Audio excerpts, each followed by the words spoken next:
Hola,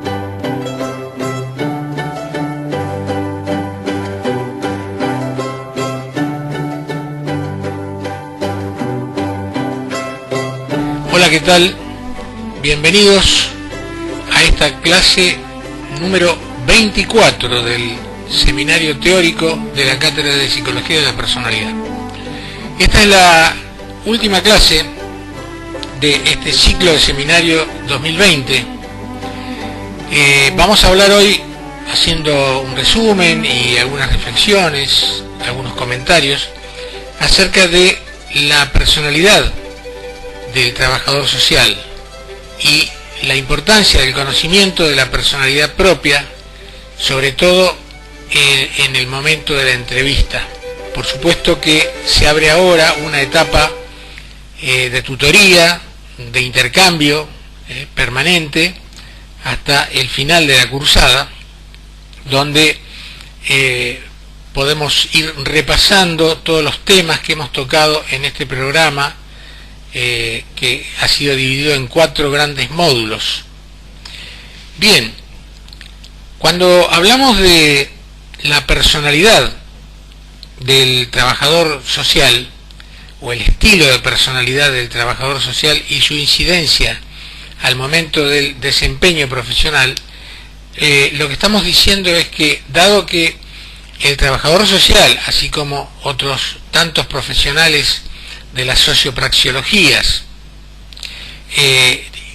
están en contacto permanente con otras personas en el contexto de una entrevista o simplemente los contactos informativos que pueden darse tanto en las oficinas como en los trabajos de campo, es muy importante no solo el conocimiento del estilo de personalidad propia, sino también poder percibir, poder interpretar, poder diagnosticar los estilos de personalidad de nuestro interlocutor.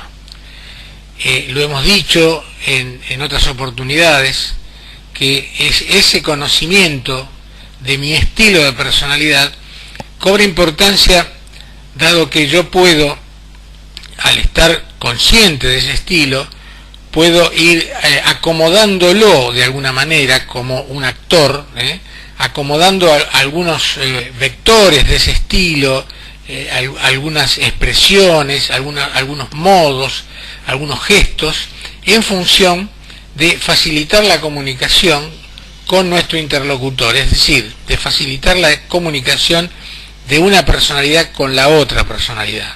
Y así, en esta misma línea de pensamiento, hemos conceptualizado, sobre todo en los últimos módulos, a las personalidades en el momento del encuentro de 2 o más personalidades, de 2 o más estilos.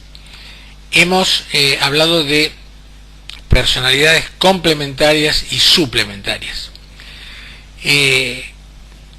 Las personalidades complementarias son aquellas que, vamos a hacer una metáfora, digamos, tienen un formato que, al acercarse, como las piezas de un rompecabezas, encastran una con otra. Supongamos, una tiene un perfil convexo y la otra un perfil cóncavo. Entonces, al momento de acercarse, digamos, casan perfectamente, o por lo menos no producen rechazo una con otra. Cuando hablamos de personalidades suplementarias, estamos diciendo que hay 2 perfiles, 2 formatos que son similares. Quizá no idénticos, pero sí similares, desde luego. Entonces, ¿qué sucede? Que tenemos una dificultad porque supongamos que los 2 perfiles, estamos nuevamente tomando una figura representativa, metafórica, que estas 2 personalidades tuvieran un perfil convexo. Entonces, no hay forma de que fácilmente puedan encastrar, puedan articularse, puedan coincidir en ese caso. El ejemplo supongamos dos personalidades altamente introvertidas o altamente atemorizadas y huidizas, para usar algún tipo de clasificación descriptiva, en este caso la de Liardicón.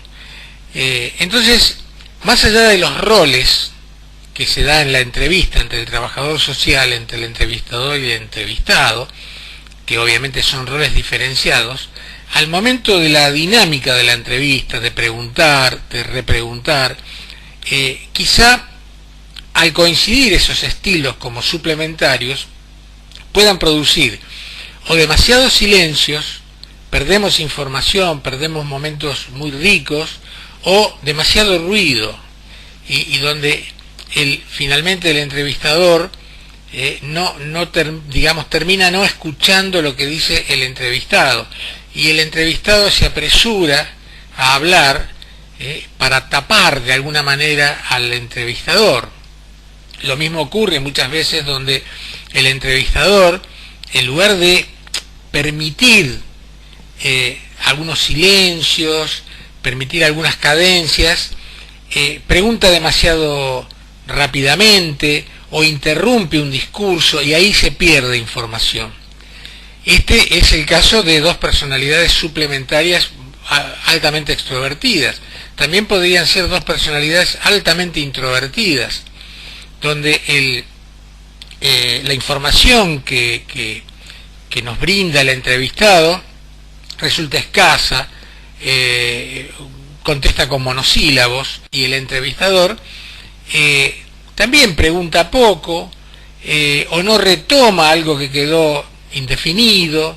Entonces ahí también son dos personalidades suplementarias, pero que se distancian. Las otras se acercan como extrovertidas y estas se distancian de alguna manera. También se pierde información. Cuando en cambio las personalidades son complementarias, justamente donde uno escasea información, el otro, digamos, va acompañando para poder facilitar el surgimiento de una información significativa. Y por el contrario, cuando uno de los integrantes de esa dupla entrevistado-entrevistador, supongamos el entrevistado, que es el que nos interesa que nos dé la información, realmente es muy locuaz, el entrevistador entonces se retira de alguna manera para poder escuchar, y también para poder definir si la línea de discurso del entrevistado es evitativa o nos provee de información muy interesante, rica, y si se desvía demasiado y se torna poco significativa, lo ayuda a volver, digamos, al camino que nos pueda dar la mayor información posible. Y esto es posible hacer porque justamente al conocer su propio estilo, el trabajador social, el entrevistador, tiene la posibilidad de ir haciendo como, es decir, es una actuación. Por eso decimos que de alguna manera se emparenta a lo que podría ser un actor de teatro. Hace como que tiene una personalidad complementaria, si es que quizá por suerte la tenga de manera espontánea. Ahí no hay nada demasiado complicado para hacer. Pero si no, lo que hace como que tiene una personalidad complementaria, y eso facilita entonces la comunicación. El trabajador social, como otros profesionales, es un sociopraxiólogo, y como tal es un técnico que es muy importante que no solo conozca el corpus teórico de su profesión, sino también que se conozca a sí mismo. ¿Por qué? Porque la herramienta de comunicación más importante que tiene es justamente su personalidad. Entonces el conocimiento del estilo de personalidad propia es muy importante, no solamente, como decíamos recién, para poder complementar adecuadamente a la personalidad de la persona a la que va destinado nuestro trabajo, sino también para poder visualizar, para poder interpretar nuestras propias sensaciones contratransferenciales. ¿Se acuerdan cuando hablábamos de transferencia y contratransferencia? Es decir, cómo reacciono yo ante el comportamiento de la persona a la que estoy entrevistando. Me agrada, no me agrada, me choquea, no me choquea, y en ese caso siempre la importancia de estar atento a qué es lo que estoy sintiendo. La posibilidad, acá hay dos cosas importantes. Por supuesto, el entrevistador, el trabajador social, presuponemos que no solo se conoce a sí mismo, sino también que tiene conciencia que su relación con el entrevistado es una relación que al mismo tiempo es de persona a persona, pero fundamentalmente es una relación profesional. Es decir, acá lo importante es empatizar, pero que esa empatía no provoque una conmoción afectiva de identificación incontrolable, de tal manera que yo no pueda tener la distancia adecuada para poder enmarcar, para poder interpretar en mi marco teórico lo que está pasando, porque si no me confundo con el sufrimiento, la alegría o lo que fuera del entrevistado, y entonces pierdo objetividad.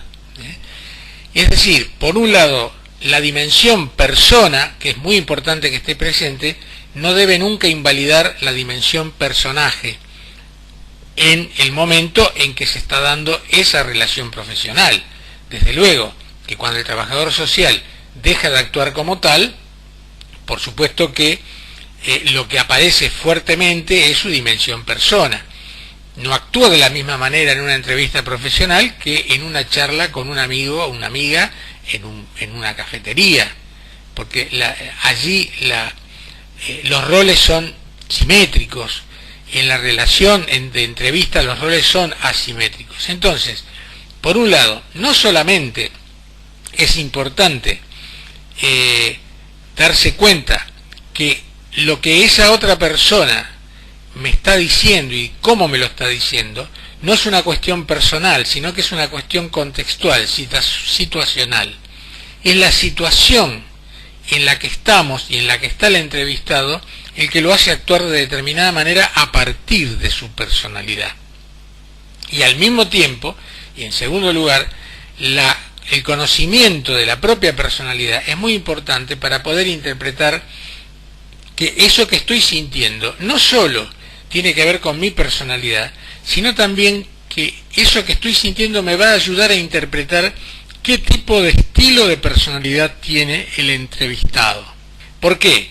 Porque estoy percibiendo agresividad, y se supone que no la estoy inventando, sino que la agresividad, este ejemplo que estamos dando, proviene del entrevistado, y esto me dice entonces que hay un estilo defensivo o algo está pasando en la personalidad del entrevistado. Es decir, que lo que yo siento me va a ayudar a confirmar el estilo de personalidad del entrevistado.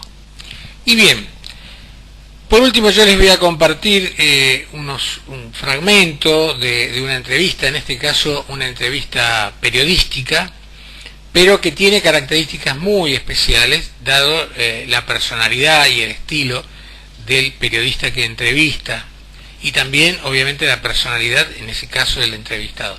Lo que me interesa que ustedes vean, más allá de la personalidad del entrevistador y del entrevistado, es cómo el entrevistador maneja los tiempos de la entrevista, maneja los silencios, maneja las preguntas, cómo no obtura, sino que hace preguntas para abrir, etc. Es muy interesante en ese caso. Los nombres del entrevistador y del entrevistado ustedes lo tienen justamente al inicio de ese video que vamos a ver a continuación. La tentación de comer demasiados farináceos. Sí. Entonces es tremendo porque uno tiene la tentación de los postres y yo tengo esa gran tentación. Volviendo a la cuestión del tiempo, le quería decir que la otra cosa que aprendí realmente fue a vivir en el presente. Cosa muy difícil para nosotros los argentinos. Muy difícil. Pero yo tengo una natural digamos, un natural rechazo a aquella persona que yo tengo enfrente de mí y que no está. Sí. Muy bien. Y entonces, fíjese que me di cuenta, analizando, no con psicoanálisis, haciendo yoga,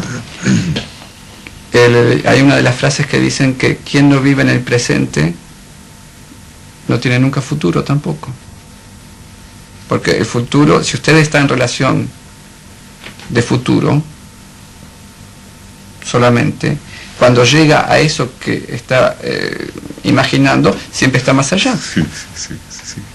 Y entonces eso fue una de las cosas más importantes que aprendí. A vivir, pero con todo, con frenesí, con amor, el momento realmente en el cual estoy viviendo. ¿Y cómo hace para desprenderse del pasado? Si es que se desprende. Yo no me desprendo del pasado, yo pienso que el pasado es lo que nos forma, es decir, lo que nos ha construido. Y realmente,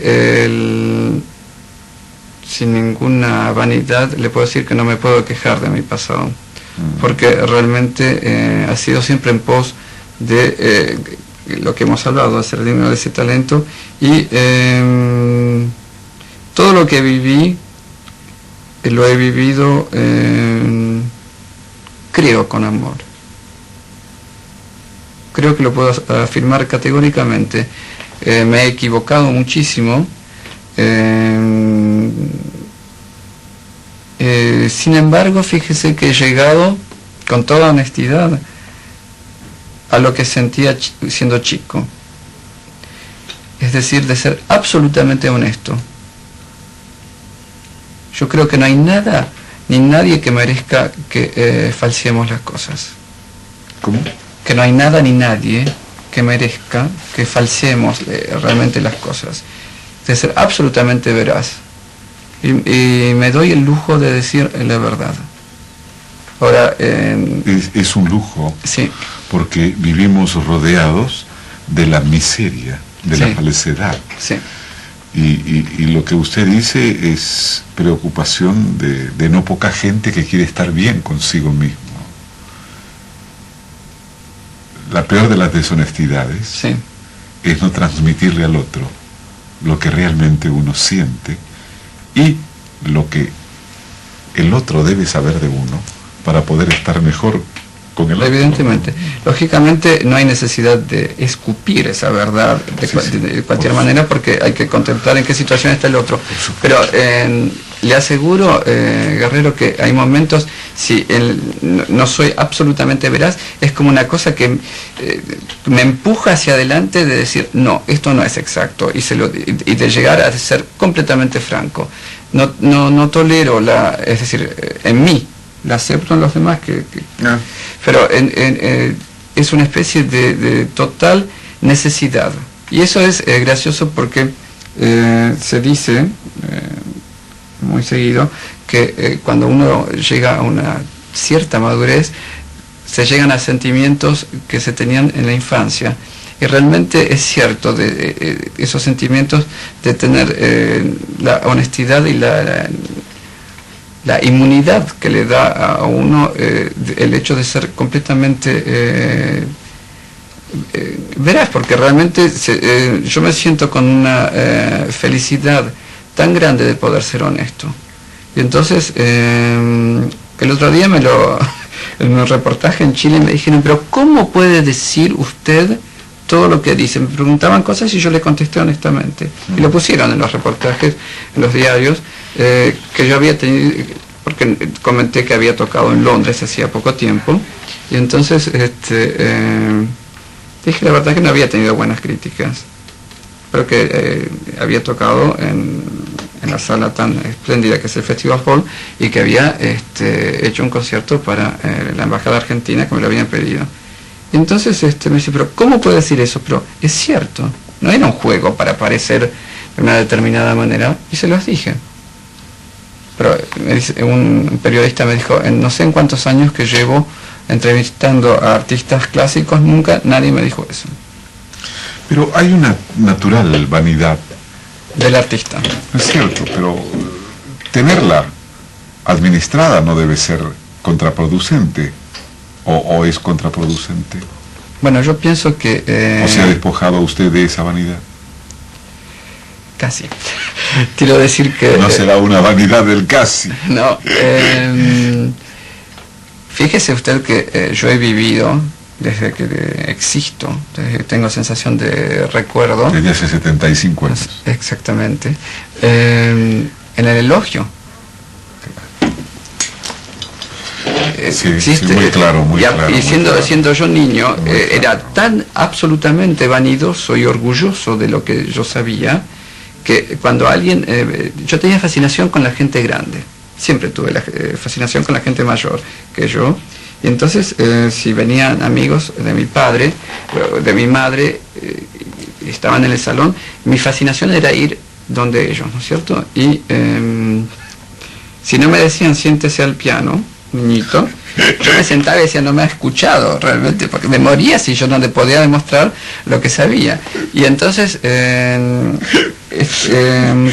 le aseguro que guardarse lúcido es difícil, porque las personas, con lo que nos dicen, con lo que estamos acostumbrados a ser tratados de una manera diferente. Sí.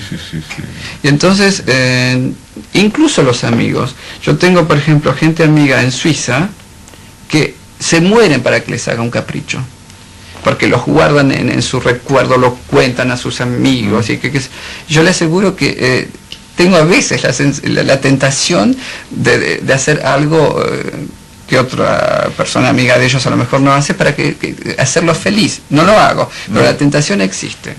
Entonces el hecho de guardarse realmente sano es tarea difícil, y es también una cuestión de orden, de gran orden en sí mismo.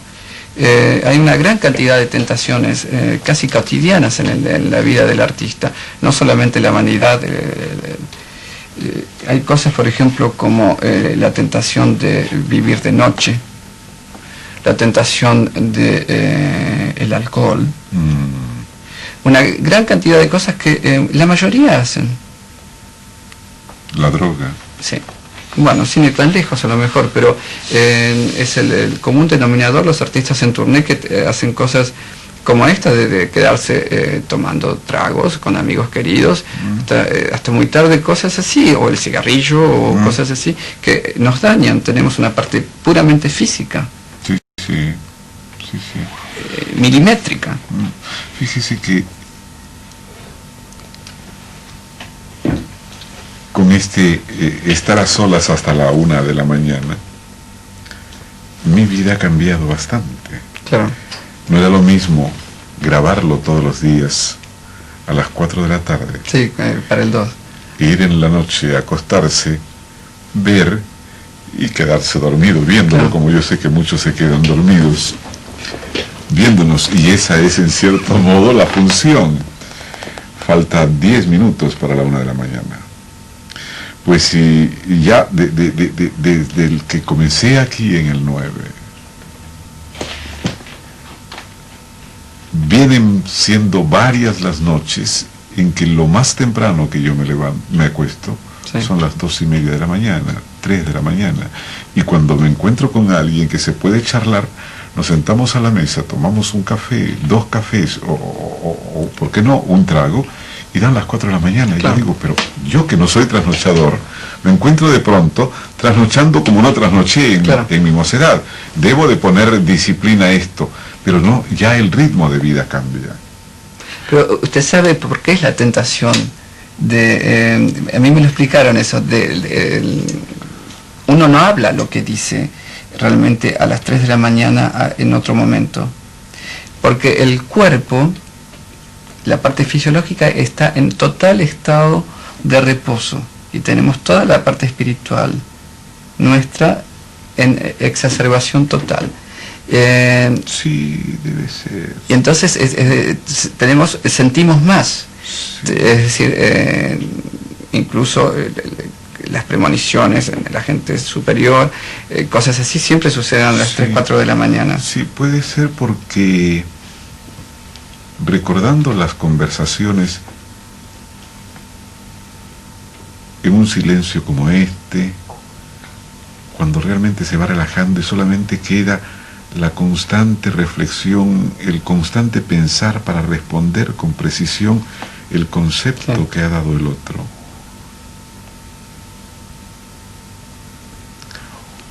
O en los casos de la intimidad amorosa que se va tornando envolvente y es algo hipnótico, ¿no? Sí. Donde realmente se da como un desprendimiento del cuerpo. Esto es cierto. Sí. ¿Y usted sabe por qué aquella persona que se acuesta tan tarde, aunque duerma las 8 horas, supongamos, hasta la 1 de la mañana, del mediodía, igual no es lo mismo, no es el mismo descanso? Es porque no vive la parte positiva, la parte activa del día, las ondas cósmicas, hasta mediodía no las recibe porque está durmiendo. Sí, puede ser, ¿no? Sí, pero es cierto, las conversaciones en la madrugada no son las mismas que en la más apacible de las tardes en el lugar más silencioso. Por supuesto que no. Pero es una cuestión no solamente espiritual, es una cuestión fisiológica, porque está realmente en descanso, en lo más tranquilo, todo el ser realmente. Yo tengo una tentación total de vivir de noche. Pero ¿cómo la elude? Yo eludo muchas cosas que me gustan, Guerrero. Vivo eludiendo las cosas que me gustan en pos de lo que he elegido. Es decir, no las dejo como sacrificio. Es decir, elijo entre lo que me importa más y lo que me importa menos. Hay una cantidad de cosas que me encantarían. Yo he fumado, me encanta fumar. Me encanta un buen vino. Bueno, casi educado en Francia, se imagina que eso es fácil. Sí. Me encanta... Francia de Mendoza. Sí. Bueno, me sucedió a mí así. Me encanta el hecho de tomar café o de trasnochar, cosas así. Todo eso me encanta. Pero no lo hago. No lo hago a conciencia. ¿Usted no le teme a la soledad por venir? Fíjese que naturalmente le tengo terror a la soledad. Pero el plato fuerte de alguien que hace lo que yo hago es el de haber aprendido a estar solo. Sí. Y es lo más antinatural que exista. Fíjese que hasta no hace tanto, el hecho de no ser dos, para mí era un dolor enorme. Y hasta eso he aprendido a vivirlo con alegría. Y yo creo realmente que puede uno tener realmente una relación madura, perfecta con alguien, cuando puede estar bien uno mismo solo. Por eso fue un gran dolor aceptarlo primero y aprender a ser fiel a eso que aprendí. Porque naturalmente para mí es todo lo contrario. Y además, usted mencionó su poliomielitis, su rehabilitación, pero haciendo memoria entre la no poca gente que he tenido en suerte conocer, vinculada al arte, tanto hombres como mujeres, la mayoría de ellos, los que han podido sobrevivir a todas las angustias, son los que han sabido estar solos consigo mismo, los que disfrutan de la soledad, porque inclusive los ayuda a crear. Esto no quiere decir que sean unos eremitas, unos ermitaños, unos... no, porque esos son los que la padecen. Claro, ni unos señores que renieguen de la sociedad, que crean que el mundo está en contra de ellos. No, gente que está muy bien. Es para trabajar profundamente. Pero que se manejan, además, en un mundo muy estoico, ¿no? Casi con lo imprescindible.